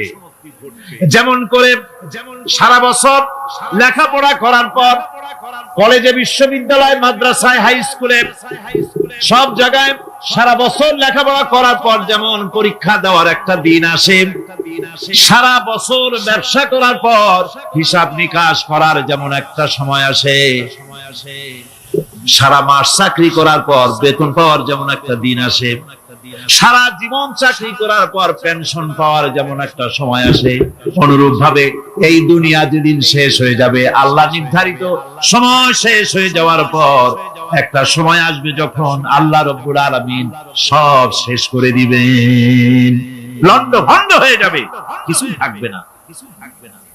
কোরআনে কারিমে আল্লাহ সব বলেছেন, কোরআনে সব আল্লাহ বলে দিয়েছেন। আল্লাহ পাক বলেন এই পৃথিবীর সব কেমন ভাবে ধ্বংস হবে তার চিত্র আল্লাহ পাক কোরআনে কারিমে তুলে ধরেছেন। ইযাস সামাউ ফাতারাত ওয়া ইযাল কাওয়াকিবু তাসারাত ওয়া ইযাল বিহারু ফুজ্জিরাত ওয়া ইযাল কুবুরু বু'সিরাত। যখন আকাশসমূহ দীর্ঘ বিদীর্ণ হয়ে যাবে, তারকাগুলি বিক্ষিপ্ত হয়ে ছিটকে পড়বে, আর সমুদ্রগুলি উচ্ছ্বসিত হয়ে পড়বে, কবরগুলি সব তার ভেতরে যা আছে উদ্গীরণ করে দেবে, তারকাগুলি স্থিমিত হয়ে যাবে। এরপরে সমস্ত আকাশগুলি সিজিল্লিল কুতুব, কিতাবের পৃষ্ঠার মতো একটার পরে একটা ঠাস ঠাস করে পড়তে থাকবে, চূর্ণ বিচূর্ণ হয়ে ভেঙে চুরে একাকার হয়ে যাবে। পাহাড়গুলিকে উড়িয়ে দেওয়া হবে, চন্দ্র এবং সূর্য একাকার হয়ে। আল্লাহ রাব্বুল আলামিন বলেন ফাইদা বারিকাল বাসার ওয়া খাসাফাল কমার ওয়া জুমিআশ শামসু ওয়াল কমার। চক্ষু যখন বিস্ফারিত হয়ে যাবে, চাঁদ যখন তার আলো হারিয়ে ফেলবে, সূর্য যখন তার আলো হারিয়ে ফেলবে, চাঁদ আর সূর্য সব একাকার হয়ে যাবে, সেই সময়ের অবস্থাটা কি চিন্তা করো। মানুষ হয়রান হয়ে দৌড়াদৌড়ি করবে। ওয়াহুমিলাতিল আরদু ওয়াল জিবালু ফাদুক্কাতা দাক্কাতান ওয়াহিদা। জমিন এবং পাহাড়গুলির মধ্যে আল্লাহ রাব্বুল আলামিন সংঘর্ষ বাঁধিয়ে দিবেন, পাহাড়গুলি ভেঙে চুরে টুকরা টুকরা হয়ে যাবে, পাহাড়গুলি উঁচু করে জমিনের উপরে আছাড় মেরে আল্লাহ রাব্বুল আলামিন ভেঙে চুরে চুরমার করে দিবেন। সুবহানাল্লাহ। রাসূল করিম সাল্লাল্লাহু আলাইহি ওয়াসাল্লাম আখিরি শাবানে খুতবা পেশ করেছিলেন এবং সেই খুতবায় তিনি বলেছিলেন, হে উপস্থিত জনগণ, হে মানব মণ্ডলী, আল্লাহ পাক আমাদের জন্য একটি পবিত্র মাস আমাদেরকে দিচ্ছেন, দান করেছেন, যে মাসটির নাম হচ্ছে রমাদান। রমাদান হচ্ছে রামদুন, রা মিম দত, রং ধাতু থেকে উৎপত্তি, এর অর্থ হচ্ছে জ্বালানো, পুড়িয়ে দেওয়া, ভস্ম করে দেওয়া। রমাদান, রমজান মুবারকে যারা নাকি সিয়াম সাধনা করে, আত্মত্যাগ করে, অর্থাৎ তিতিক্ষা, ত্যাগ এবং তিতিক্ষা করে, রমজান মুবারকে আল্লাহ পাক যেভাবে রোজা চান ওইভাবে যারা রোজা রাখে, তাদের সমস্ত গুনাহ সমূহকে আগুন যেমন আবর্জনাকে জ্বালিয়ে দেয়, রোজা যদি সঠিকভাবে কারো হয় তাহলে তার গুনাহগুলিকে এইভাবে জ্বালিয়ে ভস্ম করে দেয়। সুবহানাল্লাহ বিহামদিহি। এই রমজান আমাদের সামনে। আমি আমার আলোচনার শুরুতে আমি আপনাদের খেদমতে আরজ করতে চাই যে মাসটির মধ্যে আমরা প্রবেশ করতে যাচ্ছি, দুটি জিনিস আমাদের সামনে এখন। একটি হচ্ছে আমরা মাহে রমজানকে ইস্তেকবাল করতে যাচ্ছি, মাহে রমজান আমাদের সামনে। দোয়া করে নেই যে আল্লাহ পাক এই পবিত্র রমজানের সম্মান করার মতো তৌফিক আমাদেরকে দান করো, আর যেভাবে রোজা রাখলে পরে তুমি খুশি হও সেইভাবে আমাদেরকে রোজা রাখার তৌফিক দান করো, বলি আমিন। এটি হচ্ছে সর্বশ্রেষ্ঠ মাস আল্লাহ পাক মুসলমানদের জন্য দান করেছেন। আবারও বলি আলহামদুলিল্লাহ। কোরআন শরীফের মধ্যে আল্লাহ সমস্ত ইবাদতের কথা বলেছেন, কিন্তু ডিটেইলস আলোচনা করেন নাই। হজ করতে হবে, কিন্তু উকুফে আরাফা করতে হবে, রমিয়ে হিজার করতে হবে, রমিয়ে জিবার করতে হবে, তারপরে 7 বার তাওয়াফ করতে হবে, সাফা মারওয়া সাই করতে হবে, এগুলি কিন্তু কোরআন শরীফে আসে নাই। ডিটেইলস আসে নাই। নামাজ পড়তে হবে, কিন্তু জোহরে কয় রাকাত, আসরে কয় রাকাত, মাগরিবে কয় রাকাত, এই রাকাতগুলি কিভাবে বিন্যস্ত করতে হবে কোরআন শরীফে তা আসে নাই, বর্ণনা করা হয়নি। যাকাত দিতে হবে, কিন্তু কত টাকা হলে কত টাকা দিতে হবে, কত মন ধান হলে কতটুকু দিতে হবে, কত ছাগল হলে, কত গরু হলে, কত পরিমাণ সোনা হলে, কত পরিমাণ রৌপ্য মজুদ থাকলে যাকাত দিতে হবে, এর বিস্তারিত বিবরণ কোরআন শরীফে আসে নাই। চিন্তা হতে পারে যে তাহলে এগুলো আমরা পাইলাম কই? আমরা পেয়েছি কোরআনের ব্যাখ্যা হচ্ছে রাসূল করিম সাল্লাল্লাহু আলাইহি ওয়াসাল্লাম, হুজুর এটাকে আমাদেরকে বলে দিয়েছেন, তিনি সারে ছিলেন, শরীয়ত প্রণেতা ছিলেন। তো সমস্ত ইবাদতকে আল্লাহ পাক সংক্ষেপে সংক্ষেপে তিনি আউটলাইন অথবা গাইডলাইন তিনি দিয়েছেন আল্লাহ পাক। রমজান মোবারক হচ্ছে একমাত্র ইবাদত যে রমজান সম্পর্কে আল্লাহ পাক ডিটেইলস পূর্ণ একটি রুকু আল্লাহ পাক আলোচনা করেছেন। সুবহানাল্লাহ। রোজা শুরু করবেন কোনখান থেকে, শেষ করবেন কোথায় গিয়ে, সফরে প্লেনে যখন চলবেন তখন আপনার রোজার অবস্থা কি হবে, যদি দেশে যান তখন কি হবে, অসুস্থ হলে কি হবে, কিভাবে রোজা রাখবেন, কিভাবে রোজা ভাঙবেন, তারপরে কখন শুরু হবে, কখন কি হবে ইত্যাদি বিস্তারিত বিবরণ। রোজার মতো করে এত অন্য কোন ইবাদতের ব্যাপারে আল্লাহ এতটা বলেন নাই যতটা বলেছেন রোজার ব্যাপারে। তাহলে নিশ্চয়ই বুঝতে পারছেন রোজাটা অত্যন্ত গুরুত্বপূর্ণ ইবাদত। সবটাই গুরুত্বপূর্ণ, কিন্তু রোজাটা আল্লাহর কাছে বেশি গুরুত্বপূর্ণ। সুবহানাল্লাহ। আচ্ছা, বেশি গুরুত্বপূর্ণ কেন সে কথা কি বলবো? অবশ্যই বলবো। বেশি গুরুত্ব এই কারণে, আল্লাহ পাক বলেছেন, এটা হচ্ছে হাদিসে কুদসি, আল্লাহ পাক বলেছেন আস-সাওমু লি ওয়া আনা আজজি বিহি। অন্য রিওয়ায়াতে এসেছে ওয়া আনা উজজা বিহি। আস-সাওমু লি, রোজা হলো আমার জন্য। কে বলতেছেন বলুন তো? আল্লাহ পাক বলছেন রোজা হচ্ছে আমার জন্য, রোজার পুরস্কার আমি দেব। অন্য বর্ণনায় এসেছে রোজা আমার জন্য আর রোজাদারের পুরস্কার আমি আল্লাহ নিজেই পুরস্কার। সুবহানাল্লাহ, সুবহানাল্লাহ। তাহলে প্রশ্ন আসে, আল্লাহ পাক বলছেন রোজা আমার জন্য, আস-সাওমু লি। আল্লাহ তো একথা কোথাও বলেননি আজ-যাকাতু লি, আস-সালাতু লি, আল-হাজ্জু লি। রোজা আমার কি বলে, যাকাত আমার জন্য, হজ আমার জন্য, নামাজ আমার জন্য, একথা কিন্তু আল্লাহ বলেন নাই। অবশ্যই আমরা যাকাত হোক, নামাজ হোক, হজ হোক কার জন্য করি? আল্লাহর জন্য করি। রমজানের ব্যাপারে আল্লাহ খাস করেছেন যে আস-সাওমু লি, রোজা আমার জন্য। এই কথাটার অর্থ কি, তাৎপর্য কি, ব্যাখ্যা কি, সিগনিফিকেন্স কি?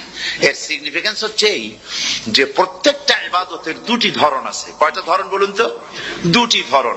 একটি ধরন হচ্ছে বাহ্যিক আর একটা হচ্ছে আভ্যন্তরীণ। প্রত্যেকটা ইবাদতের দুটি দিক আছে, একটা মানুষকে দেখানো আর একটা ভেতরের। যেমন নামাজ, একটি লোক নামাজ পড়ে না, কিন্তু এমন একটা সমাবেশের মধ্যে পড়ে গেছে সবাই নামাজ পড়ে। এখন আমি যদি নামাজ না পড়ি তাহলে লোকে বলবে কি? তখন উজু আছে কি না আছে দাঁড়ায় গেল, আল্লাহু আকবার।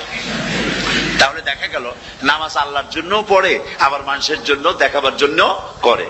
যাকাত এটা দেয় মানুষে, তার নিয়তটাকে আল্লাহ পাক ভালো জানেন। কিন্তু কিছু লোক তেমন আছে যাকাতের নামে লুঙ্গি, আমাদের দেশে আছে, এখানে কি করে আমি জানি না, লুঙ্গি শাড়ি কিনে তারপরে বাড়িতে সব জমা করে এরপরে গরিবদের দাওয়াত দেয় এবং সকলকে দেখায় এইভাবে লুঙ্গি দিল, শাড়ি দিল, লোকেরা দেখলো যে যাকাত দিল, খুব যাকাত দিয়েছে। কোরবানির ব্যাপারে এভাবে বিরাট একটা গরু কিনলো, কিনে মানুষকে দেখাইলো। চট্টগ্রামে আছে সবচেয়ে বড় দামের গরু একটা কিনে গরুর গলায় মালা একটা পরাইয়া তারপরে শহর ঘুরায়। এখন অবশ্য এটা কমে গেছে আগের থেকে অনেক। মানুষ দেখুক যে ও মুখে এই গরুটা কোরবানি করেছে। এটা কি কোরবানির জন্য হলো না মানুষকে দেখাবার জন্য হলো? হজ, টাকা আছে, লোকেরা বলবো কি যে এত টাকার মালিক তাও হজে যায় না, সুতরাং যাই একটু হজ করে আসি। তাহলে হজ করা গেল, আবার মানুষকে দেখাবার জন্য করলো। দুটি জিনিস আছে। কিন্তু একমাত্র রোজা যদি কেউ রাখে মানুষকে দেখাবার জন্য সকাল থেকে শুরু করে সন্ধ্যা পর্যন্ত না খাইয়া কোনো পাগলও থাকবে না। বলেন আপনারা ঠিক কিনা? সে তো মানুষকে দেখাবার জন্য দাঁত পরিষ্কার করে নিল আর দুপুরে ভাত খাই নিল, বউতেও টের পাইল না। পারবে কিনা? পারবে। টয়লেটে গিয়ে খাই নিল ভালো করে, কোন একটা আড়াল জায়গা নিয়ে খেয়ে গেল, বাচ্চাও দেখলো না, বউতেও দেখলো না, খেয়ে নিল। তাহলে সে তো রোজা রাখলো না। আল্লাহ পাক বলছেন আস-সাওমু লি, রোজা হচ্ছে আমার জন্য। যে রোজা রাখে আমার জন্যই রাখে, মানুষকে দেখাবার জন্য সারাদিন না খেয়ে থাকার কোনো প্রশ্নই ওঠে না। সুবহানাল্লাহ। সুতরাং রোজা যে রাখলো সে আমার জন্যই রাখলো, ওয়া আনা আজজি বিহি, রোজার পুরস্কার আমি আমার হাত দিয়ে দেব। সুবহানাল্লাহ, আমার হাত দিয়ে দেব। ম্যানেজার যদি বলে এই কাজগুলি করলে পরে বেতন, নির্ধারিত বেতন পাবা, আর এইটা যদি করো তাহলে বেতনটা আমি দেবো আমার হাত দিয়া, তাহলে এমপ্লয় যারা তারা বুঝতেই পারবে যে মালিক যখন নিজেই দেবে তাহলে ম্যানেজারের মতো দেবে না, মালিক মালিকের মতোই বড় করে দেবে। তো আল্লাহ পাক ফেরেশতাদের কাছে এটা রাখেন নাই, সব নাকি তোমরা লেখো গিয়া, আর রোজার সওয়াব আমার হাত দিয়ে আমি দেব। সুবহানাল্লাহ। এরপরে আল্লাহ পাক বলছেন, অন্য রিওয়ায়েতে এসেছে রোজা আমার জন্য, আর রোজাদারের পুরস্কার আর কিচ্ছু না, রোজাদারের পুরস্কার আমি আল্লাহ নিজেই পুরস্কার হয়ে যাব। সুবহানাল্লাহ। হাদিস শরীফে এসেছে রোজা রাখলে পরে ক্ষুধার কারণে, খালি পেটে থাকার কারণে টক্সিন জাতীয় এক প্রকারের গ্যাস তৈরি হয় পেটের ভেতরে, স্টমাকের মধ্যে, ফলে মুখে এক রকমের দুর্গন্ধের সৃষ্টি হয়। নবীজি বলেছেন রোজাদারের মুখের থেকে যে গন্ধ বের হয় আল্লাহ পাকের কাছে রোজাদারের মুখের গন্ধ মেশক আম্বারের চাইতে বেশি পবিত্র। আপনার মুখের গন্ধটাও আল্লাহর কাছে পবিত্র। রোজাদারের জন্য, রোজাদারদের জন্য জান্নাতের একটি দরওয়াজা খাস করে রাখা হয়েছে, যার নাম রায়্যান। এই দরওয়াজা রোজাদারদের জন্য, কেবলমাত্র রোজাদারেরা সেখান থেকে প্রবেশ করবে, আর কেউ প্রবেশ করতে পারবে না। এই রোজাদারদের সম্পর্কে আল্লাহ পাক বলেছেন, হাদিস শরীফে এসেছে, বুখারী শরীফের হাদিস, রাসূল করিম সাল্লাল্লাহু আলাইহি ওয়াসাল্লাম বলেছেন, লিসাইমে ফারহাতান, ফারহাতুন ইনদা ফিতরিহি ওয়া ফারহাতুন ইনদা লিকাই রাব্বিহি। রোজাদারের জন্য দুইটা খুশি। কয়টা খুশি বলুন তো? কে বলছেন? আল্লাহ রাসূল বলছেন রোজাদারের জন্য দুইটা খুশি। লিসাইমে ফারহাতান, দুটি খুশি। ফারহাতুন ইনদা ফিতরিহি, একটা খুশি হচ্ছে ইফতারের সময়।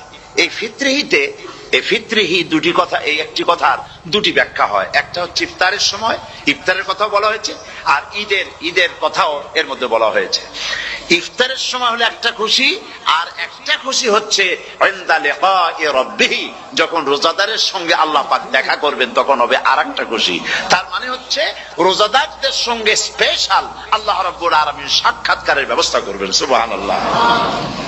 তাহলে দুটি জিনিস হলো, একটা হলো ইফতারের জন্য দুটা, রোজাদারের জন্য দুটা খুশি, একটা হলো ইফতারের সময়, আর একটা হচ্ছে আল্লাহর সঙ্গে যখন দেখা করবে।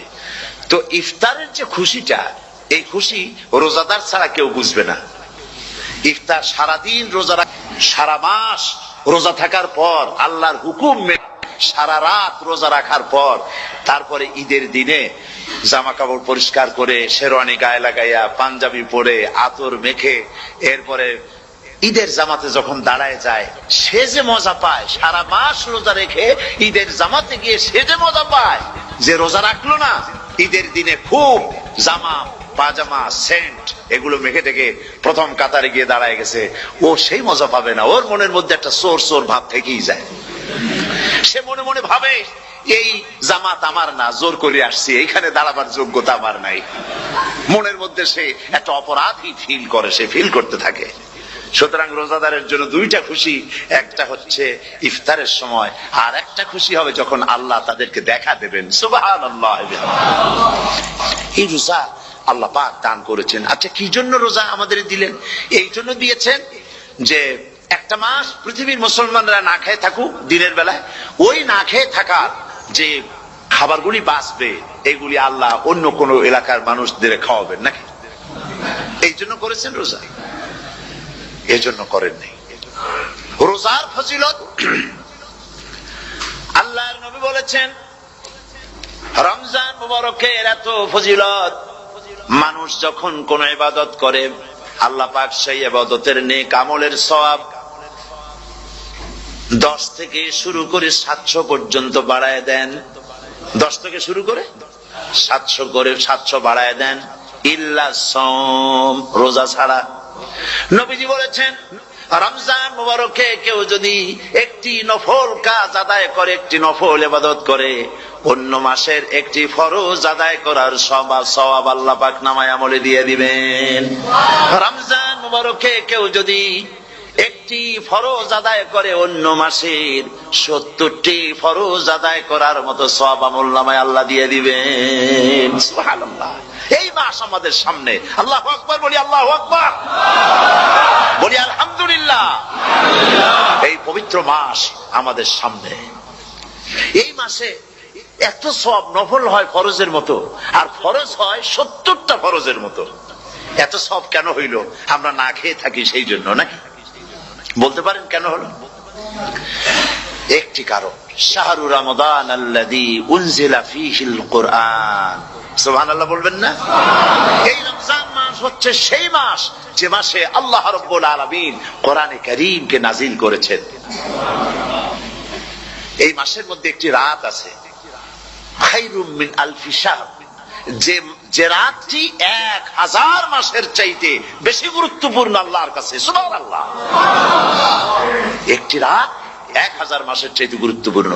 1000 মাস ক্যালকুলেটর দিয়ে হিসাব করলে দেখা যায় যে 1000 মাসে 83 বছর 4 মাস হয়।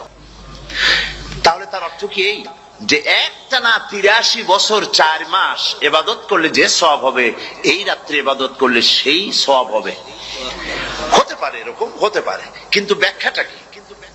ব্যাখ্যাটা হচ্ছে আরবিতে আলফুন শব্দ দিয়ে 1000 বোঝানো হয় না। আরবিতে যখন আলফুন বলা হয় তাহলে বোঝা যায় সংখ্যাধিক্য, বিপুল সংখ্যা, হাজার হাজার, হাজার হাজার, থাউজেন্ডস এন্ড থাউজেন্ডস। এইটাকে বোঝানোর জন্য আরবিতে ব্যবহার করা হয় আলফুন, হাজার হাজার। তাহলে আল্লাহ কি বুঝাতে চাচ্ছেন? আল্লাহ রাব্বুল আলামিন তিনি আয়াত দ্বারা বুঝাতে চান, এর ব্যাখ্যা হচ্ছে এই পৃথিবীর মানবতার কল্যাণের জন্য, এই পৃথিবীর মানুষের ভালাইয়ের জন্য, মঙ্গলের জন্য হাজার হাজার মাস ধরে এই পৃথিবীর মানুষের যে কল্যাণ হয় নাই, এই রমজান মোবারকে একটা রাত আছে, যেই রাতে আল্লাহ রাব্বুল আলামিন মানবতার সেই কল্যাণ করেছেন। সেই কল্যাণ কি দিয়ে করেছেন? শাহরু রমাদান আল্লাযী উনজিলা ফীহিল কোরআন, কোরআন নাজিল করে পৃথিবীর মানুষকে সেই কল্যাণ আল্লাহ দিয়েছেন। সুবহানাল্লাহ। বন্ধুগণ, কোরআন, কোরআন কি নিয়ামত আমাদের কাছে! সেই নিয়ামতকে আমরা চিনলাম না, আমরা বুঝতে পারলাম না কত বড় নিয়ামত আল্লাহ আমাদের দান করেছেন। এই কোরআন যেন আপনি শুনতে পারেন, পড়তে পারেন, বুঝতে পারেন, সেই জন্য আল্লাহ রাব্বুল আলামিন শরিয়াত কি সুন্দর ব্যবস্থা করেছে। কোরআন শোনার জন্য রমজান মুবারকে তারাবিহের নামাজের ব্যবস্থা করা হয়েছে। সুবহানাল্লাহ, সুবহানাল্লাহ। যারা সব সময় পড়তে পারেন না, কোরআন তেলাওয়াত জানেন না, অথবা সারা বছরও এক খতম কোরআন শরীফ পড়া হয় না, শরিয়ত কি সুন্দর বিধান করলো যে আপনি যেন 30 পারা কোরআন শরীফ শুনতে পারেন। এই ব্যবস্থা তারাবিহের নামাজের মধ্যে শরিয়ত করে দিয়েছে। আলহামদুলিল্লাহ, আলহামদুলিল্লাহ। যাদের টাকা কড়ি আছে, আমি তাদেরকে অনুরোধ করব, যদি পারেন তাহলে মেহেরবানি করে রমজান মুবারকে উমরা পালন করবেন। আমি উমরার নিয়ত করে এসেছি, ঢাকা থেকে উমরার নিয়ত করে এসেছি, আপনাদেরকে দেখে গেলাম। আর আমি এখান থেকে ডাইরেক্ট মদিনা মুনাওয়ারায় চলে যাব ইনশাআল্লাহ। লাইলাতুল কদর পর্যন্ত হারামাইনুশ শরীফাইনে কাটাতে চাই, নিয়ত করেছি। আপনারা দোয়া করুন আল্লাহ যেন কবুল করেন। কি মজা যখন আপনি হারামাইনুশ শরীফাইনে যখন তেলাওয়াত শুনবেন, আপনার কাছে মনে হবে যেন কোরআন শরীফ নাজিল হতেছে। সুবহানাল্লাহ। সেখানে তো নামাজের পরে হাত তুলে মুনাজাত করা হয় না, শুধুমাত্র রমজান মুবারকে বেতেরের নামাজের মধ্যে ইমাম সাহেব হাত তুলে মুনাজাত করেন। গত বছর রমজান মুবারকের লাইলাতুল কদরে আমি ছিলাম, গত কয়েক বছর ধরে আল্লাহ যাওয়ার তৌফিক দিয়েছেন দয়া করে। সেখানে লাইলাতুল কদরে পত্রিকাগুলি লিখেছে 30 লাখের উপরে লোক ছিল মক্কা শরীফের, হারাম শরীফে 30 লাখের উপরে। যখন তেলাওয়াত হচ্ছে, মুনাজাত করতেছেন ইমাম সাহেব কাঁপতেছেন, মোনাজাত করতেছেন, কাঁদতেছেন, আর গোটা হারাম জুড়ে কান্নার রোল পড়ে গিয়েছে। কিভাবে কাঁদতেছেন! সারাদিন মানুষ রোজা রেখে তারপরে ইফতার করতে যখন বসে, আমি সেই জান্নাতের কথা কেমনে আপনাদের বুঝাবো? রসগোল্লা কেমন লাগে বক্তৃতা দিয়ে 6 ঘন্টা বক্তৃতা দিয়েও বুঝানো যাবে না। যদি মুখের মধ্যে ঢুকাইতে পারি তাহলে বুঝবেন যে মজাটা কি। এটা তো আমি বুঝাইতে পারবো না কি মজাটা লাগে। সারাদিন রোজা রাখার পর সমস্ত লক্ষ লক্ষ মুসল্লিরা বসে আছে মক্কা শরীফে, কাবা শরীফ সামনে, এখানে বসে আছে। রোজাদারের সামনে আছে জমজমের পানি আর মদিনা মুনাওয়ারার খুরমা, আল্লাহর ঘর সামনে, জান্নাতের থেকে আর কাকে বলে, সুবহানাল্লাহ। আর মসজিদে নববীর ভিতরে মদিনার আকর্ষণ কাশাস আলাদা। মদিনা শরীফের আপনাকে যদি পাইয়া যায় কোন আরব, কোন মাদানী, আপনারা ছাড়বি না, আদর করে পাশে বসাবে, তোমারে আমি এই জিনিস খাওয়াবো, এইটা দিয়ে ইফতার করাবো, আমার কাছ দিয়ে তুমি উঠতেই পারবে না, আপনাকে জোর করে বসায় দিবে। মসজিদে নববীতে রিয়াদুল জান্নাহ রাসূল করিম সাল্লাল্লাহু আলাইহি ওয়াসাল্লামের কবর শরীফের কাছে বসে আপনি ইফতার করতেছেন, কত বড় নসিব। সেই জন্য আমি বলি, হলিডে করার জন্য আমেরিকা, সিঙ্গাপুর, হাবিজাবি এই সমস্ত ঘুরে কোনো লাভ নাই। হলিডে করতে চান, রমজান মুবারকে চলে যান হারামাইন শরীফাইন, মদিনা আল মুনাওয়ারা, মক্কা আল মুকাররমা, কপাল খুলে যাবে, জিন্দেগীর সমস্ত গুনাহ খাতা আল্লাহ পাক মাফ করে দিবেন। রাসূল করিম সাল্লাল্লাহু আলাইহি ওয়াসাল্লাম বলেছেন, রমজান মুবারকে যে উমরা করলো সেজন্য হজ আদায় করলো, সুবহানাল্লাহ। অন্য রিওয়ায়াতে এসেছে, যে ব্যক্তি রমজান মুবারকে উমরা করলো সেজন্য আমার সাথে হজ আদায় করলো, সুবহানাল্লাহ। তো বলতেছিলাম যে কোরআনে কারীম হচ্ছে একটি বিরাট নিয়ামত, এই নিয়ামত শোনানো হয় রমজান মুবারকে। আমি এবার এসে খুব খুশি হলাম একথা শুনে যে ইস্ট লন্ডন মসজিদ তারা একটা ব্যবস্থা করেছে, সুন্দর একটা রেডিও তারা আবিষ্কার করেছে, না কি করছেন আপনারা, ট্রান্সমিটার তৈরি করেছেন, ওনারা ওখানে রেডিও বিক্রি করেন। আপনারা বহুটা খরচ করেছেন, তারা হাজার হাজার পাউন্ড খরচ করে টাওয়ার বানিয়েছেন এবং একটা ফ্রিকোয়েন্সি তারা নিজেরা নিয়েছেন, আর রেডিওগুলি 125 পাউন্ড করে ওনারা দিচ্ছেন খরচ হিসেবে। এটা যারা নিয়ে যায় ঘরের মধ্যে বসে তারাবিহের তেলাওয়াত তারা শুনতে পাবেন। মহিলারা অনেক সময় আসতে পারেন না, মহিলারা ঘরে বসে শুনতে পারবেন। ওই ইস্ট লন্ডন মসজিদে যত ওয়াজ হবে, তেলাওয়াত হবে, নামাজ হবে, আজান হবে, ওয়াজ হবে, জিকির হবে, সব আপনার ঘরে বসে আপনি শুনতে পারবেন। আল্লাহ রাব্বুল আলামিন এই ইকদামকে, এই পদক্ষেপকে আল্লাহ কবুল করুন, সবাই বলেন আমিন। এবং প্রত্যেকের ঘরে ঘরে এই রেডিও পৌঁছে যাক, আমরা বলি আমিন। আল্লাহ যেন কবুল করেন, আপনি ঘরে বসে মসজিদের সমস্ত প্রোগ্রাম পেতে পারবেন। আর কি সুন্দর, সেখানে যিনি তেলাওয়াত করেন, আজান দেন, আলহামদুলিল্লাহ, তার আজান শুনলে পরে তো মনে হয় যে আমি মক্কা শরীফে চলে গেছি, মদিনায় চলে গেছি। আর তেলাওয়াত কত সুন্দর, আলহামদুলিল্লাহ। আল্লাহ তার প্রতি রহম করুন, আমরা বলি আমিন। সুতরাং বলতেছিলাম যে এই পবিত্র রমজানুল মুবারক, এটি কি, জিনিসটা কি, জিনিসটা বোঝাবার জন্য আমি বলি, যেমন এই ঘড়িটা এটা কেনার পর 2-1 বছর পর এটা ফাস্ট হয় অথবা কি হয়, স্লো হয়ে যায়। তখন এটাকে সারার জন্য আমরা হসপিটালে দেই। হসপিটাল মানে লন্ডন হসপিটাল না, ঘড়িরও হসপিটাল আছে, তো ঘড়ির হসপিটালে দিলাম। ওরা এটাকে দেখে শুনে ওয়াইলিং করে টরে দিল ঠিক মতো। একবার যদি ঠিক করে দিল, আবার আমার 1-2 বছর চললো, আর কোনো ডিস্টার্ব করবে না, ঠিক কিনা? আপনার গাড়ির ইঞ্জিন যদি কোন রকমের অসুবিধা করে, তাহলে গাড়ির ইঞ্জিনকে ওভারহোলিং করতে হয়, ইঞ্জিন ডাউন দিতে হয়। একবার যদি ইঞ্জিন ডাউন দিলেন, ওভারহোলিং করলেন, তাহলে আপনার এই গাড়ি 5-6 বছরের জন্য আর হাত দিতে হবে না। এই কথাগুলি বুঝতে পারছেন কিনা? সারা জীবন, সারা মাস অন্যায় করার পরে, গুনাহ করার পরে মানুষের অন্তঃকরণে কালিমা লেগে যায়। আল্লাহ রাব্বুল আলামিন রমজান মুবারকের একটা ব্যবস্থা করেছেন, ইঞ্জিন ওভারহোলিং এর মতো, ইঞ্জিন ডাউন দেওয়ার মতো। আপনার কালকে, আপনার আত্মাকে, আপনার বিবেককে, আমার বিবেককে পরিষ্কার করার জন্য রমজান মাস করে দিয়েছেন। রমজান মুবারকের একটি মাসের কোর্স যদি কমপ্লিট করা যায়, তাকওয়া দিয়া যদি ভরে দেওয়া যায়, তাহলে বাকি 11 মাস আরামসে চলবে, কোনো অসুবিধা হবে না।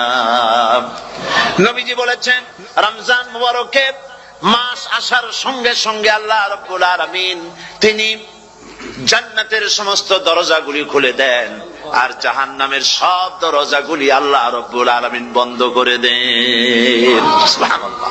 আর শয়তানকে শৃঙ্খল দিয়ে বেঁধে ফেলা হয়, শিকল দিয়ে শয়তানরা বান্ধা হয়ে যায়। এই হাদিসটা যখনই শোনাই বিভিন্ন জায়গায়, লোকেরা বিভিন্ন জায়গায় প্রশ্ন করে, হুজুর কোন তো যে শয়তানরে বান্ধা হয়, কিন্তু রমজান মাস হতো লোকেরা মদ খায়, মিথ্যা কথা কয়, তাহলে শয়তান বান্ধা থাকলো কেমনে? আমি বলি, দেখেন, এর ব্যাখ্যা আছে। এর ব্যাখ্যা হলো এই, কোন কোন ঘড়ি আছে একবার চাবি দিলে 6 মাস চলে, আর একবার চাবি দিলে 2 বছর চলে, আবার চাবি দিলে লাইফ চলে যায়, এরকমের ঘড়িও আছে। কোন কোন মানুষে শয়তানে এমন চাবি দিছে যে চাবিতে 6 মাস চলে, কোনটায় 10 মাস চলে, কোনটায় বছর চলে। রোজার মাসেও যারা গুনাহ করে শয়তান এমন চাবি দিছে যে রোজার মাসেও বন্ধ হচ্ছে না। এরা শয়তানের খপ্পরে পড়ে গেছে। আল্লাহ এই চাবি থেকে মুসলমানদেরকে হেফাজত করুন বলি আমিন। জোরে বলেন আমিন। শয়তান থেকে পানাহ কেউ দিতে পারে না, কোন গভর্নমেন্ট পারবে না। ব্রিটিশ গভর্নমেন্ট পারবে নাকি? American government? কেউ পারবে না। শয়তান থেকে পানাহ দিতে পারে কেবলমাত্র কে? ওই আল্লাহ রাব্বুল আলামিন আমাদেরকে শিখায় দিয়েছেন শয়তানের ওয়াসওয়াসা থেকে আমার কাছে পানাহ চাও। আউযু বিল্লাহি মিনাশ শাইতানির রাজীম। বিতাড়িত মরদুদ শয়তানের ওয়াসওয়াসা থেকে পানাহ চাই, আল্লাহর কাছে পানাহ চাও। আল্লাহ পাক বলেন আমি পানাহ দিতে পারি শয়তানের ওয়াসওয়াসা থেকে। শয়তান থেকে আশ্রয় একমাত্র সিকিউরড, নিরাপত্তা পেয়েছেন আল্লাহর পয়গম্বরেরা। সুবহানাল্লাহ। আম্বিয়া আলাইহিমুস সালাম তারা আল্লাহ কর্তৃক নিয়ন্ত্রিত। শয়তানের ক্ষমতা নাই পয়গম্বরদের কাছে যাওয়া। চতুর্সীমানার ভেতরে শয়তান প্রবেশ করে কোন নবীকে ওয়াসওয়াসা দিতে পারবে না, বলি সুবহানাল্লাহ। এই জন্য শয়তান থেকে বেঁচে যাওয়া, শয়তানের ওয়াসওয়াসা থেকে বাঁচা খুবই কঠিন। সেই জন্য আল্লাহ পাক বলছেন শয়তানকে বেঁধে রাখা হয়, জান্নাতের সমস্ত দরজা খোলা, জাহান্নামের সমস্ত দরজা বন্ধ হয়ে যায়। এই নিয়ামতের মাস আমাদের সামনে।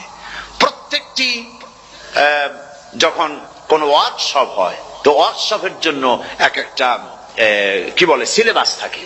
রমজান মুবারক একটা ওয়ার্কশপ। এই ওয়ার্কশপের মধ্যে একটা সিলেবাস আছে, সেই সিলেবাসের নাম হচ্ছে কোরআন। কোরআন কোরআন কোরআন নাজিলের